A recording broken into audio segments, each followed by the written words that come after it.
Hey guys, welcome back to the shop. We're going to start on the next phase of the Hardtail Vise build. So the previous video, we were working on the main body right here where we got the back of it, or the base of this casting machine flat, and got our holes drilled in there as well. So now we're going to move on to the next phase of getting this surface here machined. We got to face it, drill and tap some holes, and then we need to rotate it to the other side so that we can machine the face here where the jaw is bolt on. Okay, so I'll go ahead and talk you through what my setup is going to be. I'm going to use this big angle plate right here, and this is the surface that we just machined, and we're going to be swinging this around here and just bolting it right up to this angle plate right there. Now these slots don't align. This is actually an 8-inch center to center hole for a 5/8 bolts right there. And since these don't line up, what I'm going to do is set this angle plate up and actually drill and tap me 2 holes perfectly center line, so that what we can do is pick this guy up and hang it on the angle plate right here and just let our 2 bolts, we'll just get some 5/8 bolts and bolt that on there, and we'll let the 2 bolts be basically our pins that this is going to set down on, and then that will make this surface here perpendicular to what it is that we're going to be machining. This surface right here, we're going to get this guy milled, and then we got the whole 4 holes to drill and tap. And then, like I said, once we have that, we can rotate it over 180 degrees, and then we can come down here to that surface and go ahead and mill in the surface where the jaw is going to bolt on. Here's a look at the completed Hardtail Vise, just so you guys can see what it is that we're going to be working on. This is our main body. Okay, the back side, you got the tail portion here that bolts onto the main housing, so we've got to machine this surface, drill and tap it for the 4 mounting bolts. All right, and then once we get that side, we'll rotate it around and machine this surface right here for our jaw that bolts on. This is one of the jaws, so get that milled, and of course we got to drill it and tap it there as well. There's the casting for the tail piece, so we'll have to do some of the similar work to that. We'll have to machine this face and then drill it for the 4 holes. And then on the back side of the tail, you have a counter bore. This has to be machined for the nut. The nut goes through the tail and then bolts on right there. That's the nut for the spindle that comes through and screws into that. Before we get this thing mounted up on our angle plate, there's another surface that I need to machine for reference here so we can measure off of it. And that is the very top here, which this is what is considered the anvil portion of a vise. So they have a measurement of from the base to this top here of being 9 inches. Okay, and then from this surface, after it's machined, you measure from this surface down to the center line of the first pair of holes, and then from here down to the second set of holes. So I need to make sure that I have this reference surface here machined before we move on to machining that. So we'll go ahead and get it mounted up. We can just bolt it straight down onto the mill table with that surface there. Do a very simple face mill op of that. We can use our height gauge to measure that and get it spot on. And then we will move on to our angle plate, getting this mounted up on the angle plate to finish this surface here.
All right, now we can go ahead and kind of take a rough measurement, see where we're at using our height gauge here. It looks like we got enough arms sticking out there that we can reach in there and measure it. Tell you what, let me double check the base reading first. Let me take this down, touch the table. 0. We're set.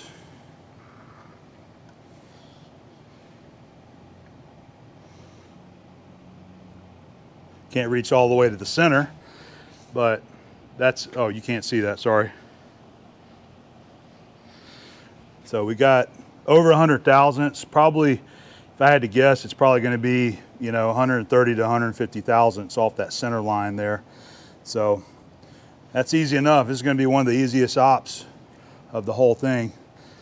So let's go ahead and get our face mill. We're going to use this 3-inch Walther face mill again to get in there and face that off. This is going to be right at 3.5 inches wide total, so a little more than what the cutter can handle. So I'll just split that in half and do this in 2 cuts, all right? I'm already halfway over, so we'll touch off, get milling on this guy.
All right, we'll go ahead and get a measurement using our height gauge here, see where we're at.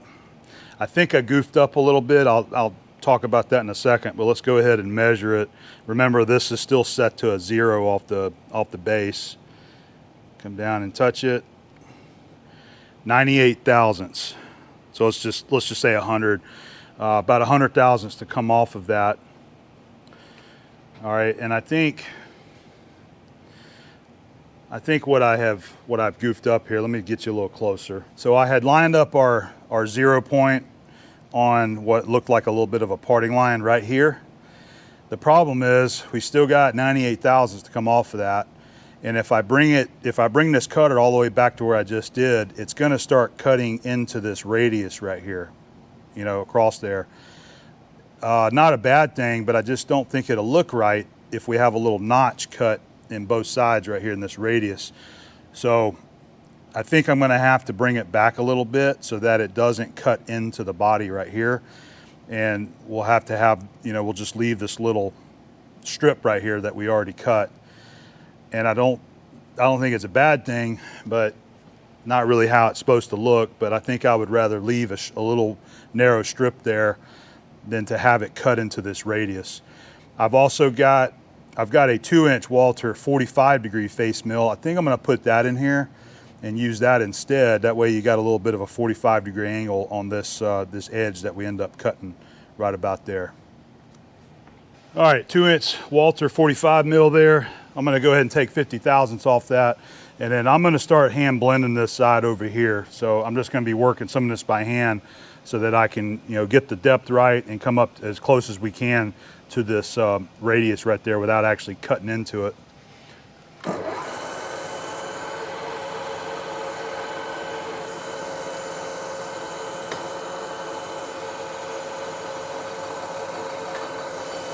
Actually, it would help if I took a cut. All I did was touch it off there. So that should leave us about 48 maybe to come off.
Just hand milling this.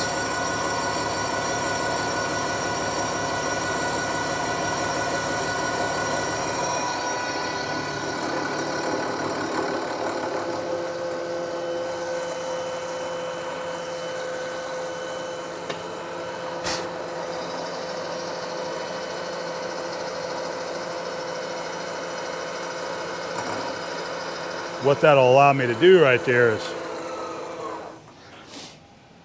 we'll take another measurement, see how much further we got to go, and then I can just kind of hand blend it just like I showed you right there. Walk it in there really close without cutting into that radius.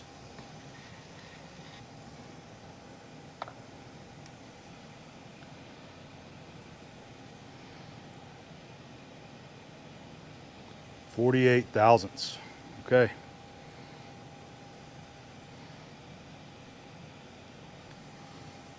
All right, 48 will get us there.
let's give our height there a check to see if we landed on our 9-inch target.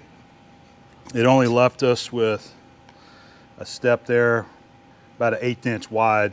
I could probably shorten that up a little bit, but I don't know if it's worth the effort there or not. Let's see where we landed on our height. Look at that, 9 inches, bam. That worked out good. All right, so we know we're on size there. Man, that little step's just kind of bugging me.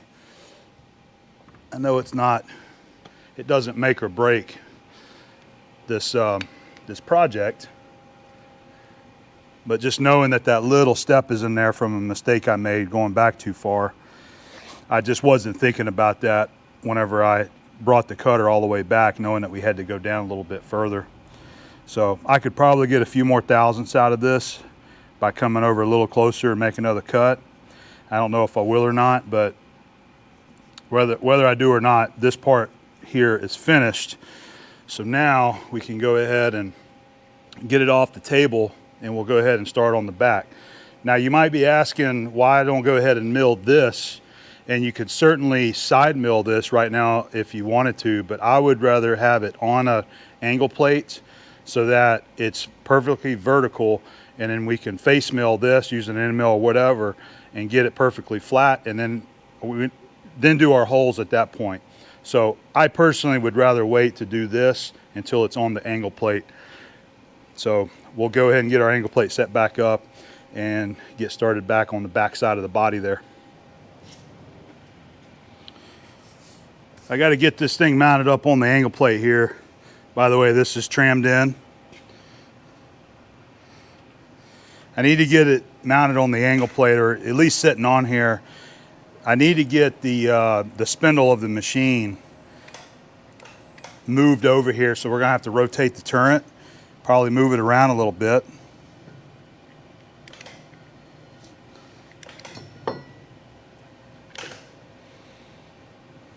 We need to get the spindle of the machine over here to where I know that this is in a position that we can travel both directions here without the bottom of the casting hitting the mill here. And we also need to make sure that we have enough travel that we can come all the way out here with our face mill, clear it when we move our Y all the way back that way. So that's what I'm doing. I'm gonna just get it on there, and then I've got to rotate the turret around and bring this out and get it lined up out here. Once we do that, I'll move this off out of the way, and I'm gonna center up on that slot there like we did the first time whenever we drilled our holes there, because I'm gonna work off of this center line of that slot right there. That'll be the center line of our casting for our holes that we're going to be drilling and tapping.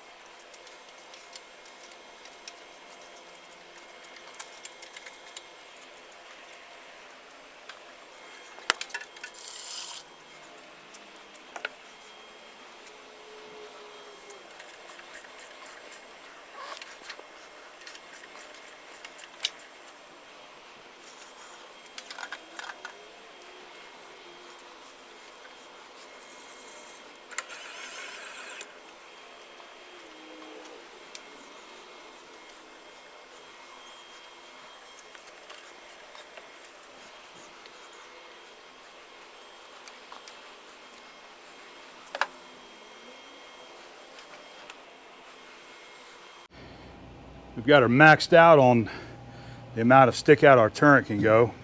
There's a stop in there that it's up against. I think where I have it here is going to work though. Our hole pattern starts 1/2 inch back from this face right there. So I know where our pointer is, it's going to clear that. But that's as far that direction that we can go, because it's going to be trying to hit the saddle right there. But I think if we use our face mill and come over to that, we'll start over here and just mill this way, and then we'll use Y direction and go down that way and back across. So I think that'll work right there. That kind of worked out, because that is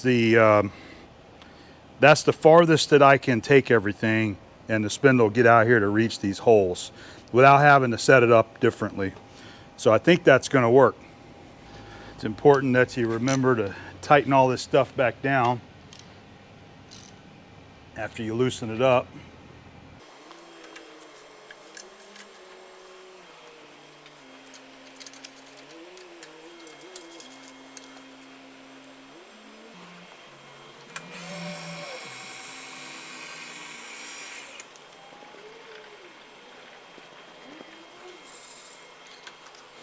We'll use this 200 thousandths diameter edge finder, and we'll be able to come in here and actually center on that slot.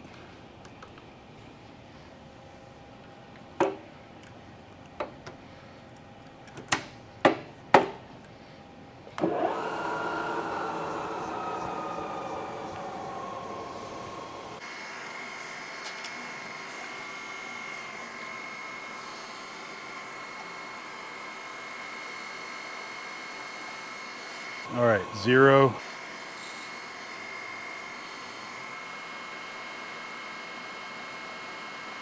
Okay, half, X. All right, there we go. So now we're going to be accurately lined up in the center of this slot. These holes are centered up on there. That's going to put us plenty close enough to drill that hole pattern on the center of the casting there. We got these studs tightened up in the holes. We are ready to mount this thing again.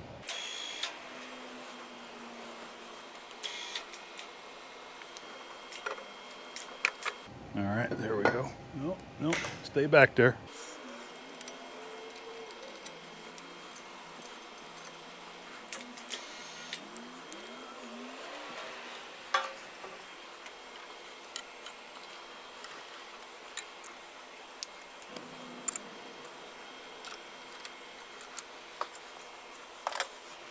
We are ready to machine.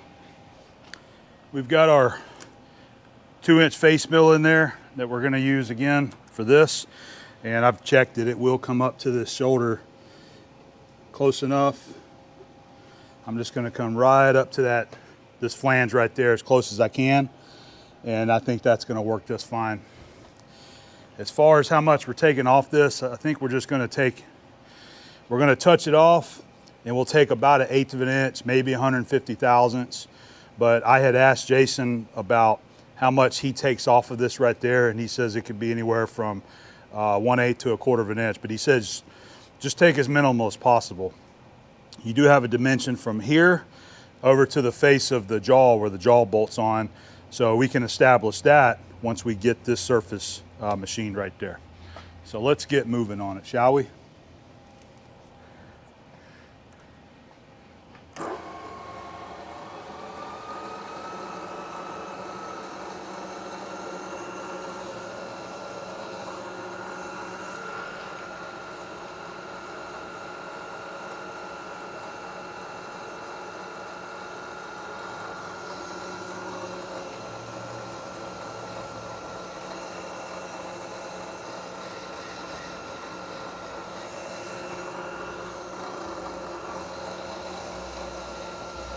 All right, that's our touch off.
Looks like it's pretty well even.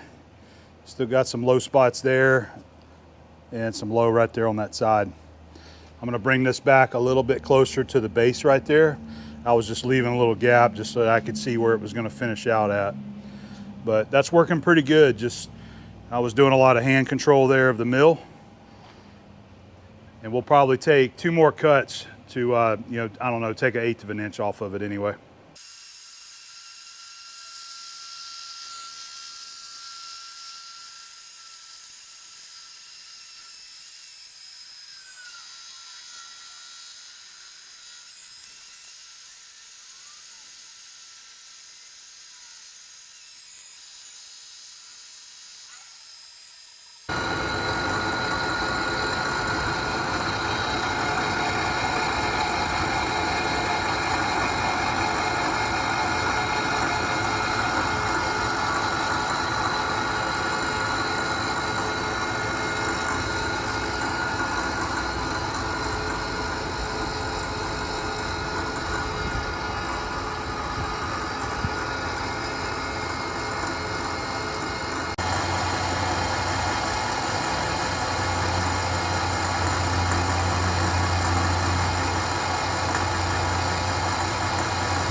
All right, we've got the face milling finished up there. I'm happy with it. It looks really good. It's got a really nice feel to it. It may look a little rough in the video there, but the finish on it is nice and smooth. The Walther face mill did a really good job on that, and I like it. We ended up taking a total of 125 thousandths off of that. Once we got down to like a full width cut there, I had to back off on the depth just a little bit. Whenever you have these turrets pulled way out like that on these milling machines, it doesn't really like it no matter how big of a mill it is on these types of mills anyway, these knee mills.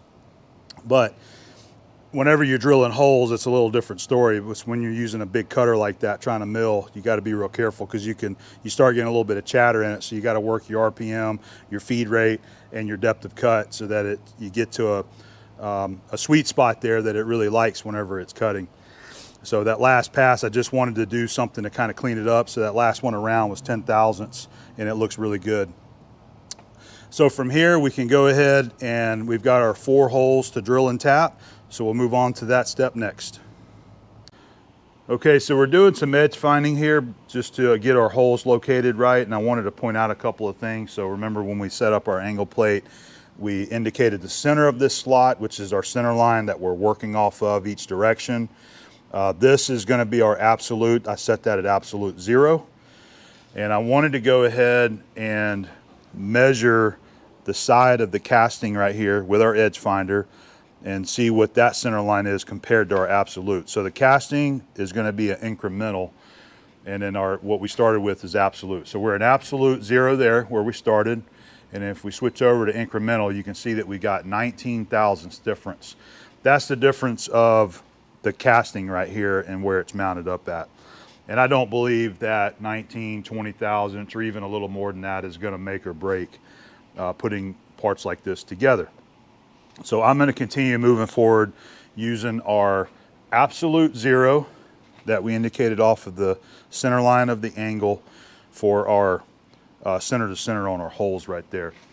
And I even did a little verification on the other hardtail over on the table. We got our jaws bolted up in there, and I just did some simple caliper measurements off the side of the machine jaw over to the casting on both sides, and that difference on that vise is 25 thousandths.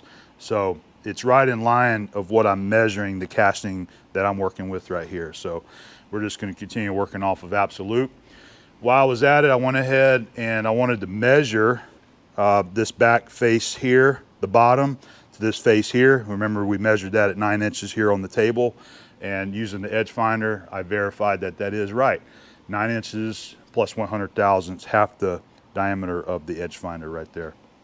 So our holes begin 1/2 inch from this surface on our first holes, and I forget what the other one is, then we'll move down and then do our other 2 holes there. So we'll go ahead and get started on our drilling and tapping.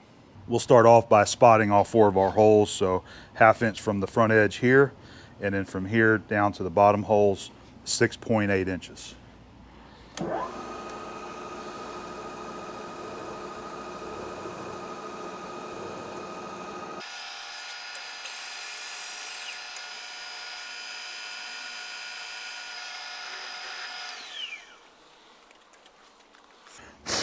Center to center this way is 2.5 inches, by the way. Spot on. All right.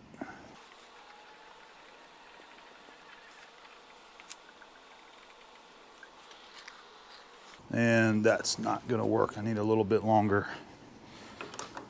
Let's see if we can. This is a carbide spotting drill. Let's see if we can stick that down a little bit further. Yeah, that'll work there.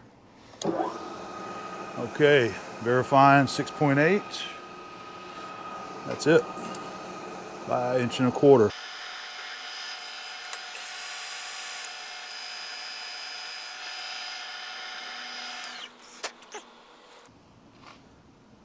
Just doing a caliper check here, making sure that we're on. 6.8. Okay. Looks good. These are going to be drilled 5/16, 18, 3/4 inches deep. We have a letter F drill installed in the chuck there. And to do the depth, real simple trick right here. I bring the drill bit down until it touches. I'm not worried about the spot down in there. It's not going to make or break anything. And I line that block up with an even line, this case being the 1 inch line. And as we drill, I'll just watch this block go down until we line up with the 3/4, and that's going to be plenty good enough for what we're doing right there.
I'm going to chamfer all 4 holes first, same depth. I'm just going to use this right here to set our depth. Come down and touch it.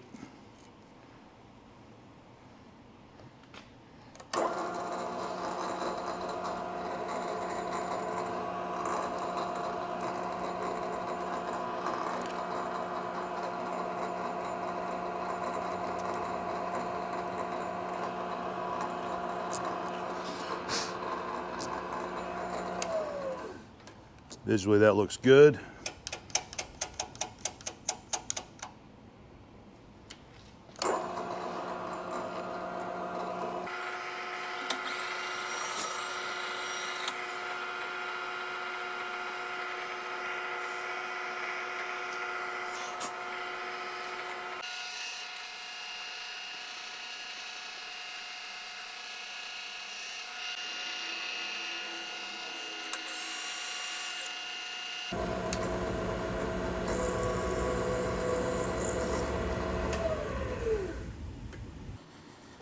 I am going to hand tap all 4 of these holes.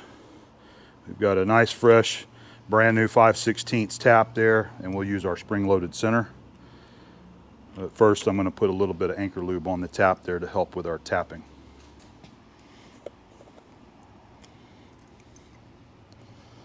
Doesn't take much. Just put a little bit there on the flutes. About like that.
That was a plug tap I was using. I'm going to go back in there with the bottom tap now and just make sure that the threads go all the way to our bottom of our drilled hole there.